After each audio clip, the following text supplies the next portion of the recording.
So, digital saturation. So, pag sinabi mong digital saturation, ito yung masyado kang naka-immerse.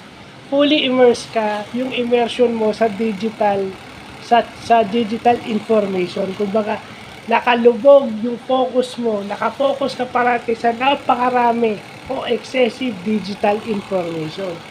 Yun yung tinatawag na digital saturation. At isa rin yan sa dahilan ng information overload na nakakaapekto sa ating human brain, sa ating nervous system. So, alam na natin yung information overload, di ba? Isa sa mga causes niyan nowadays is digital saturation. So, yun yung kailangan nating malaman. Di ba kasi kadalasan digital divide yan. Digital divide, digital deep dive. Oh. Di ba?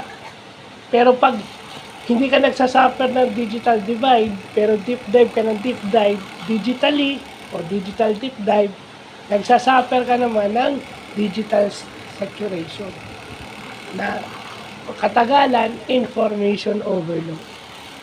So, ayan. Yan na, English at saka IT yan. So, yun lang po.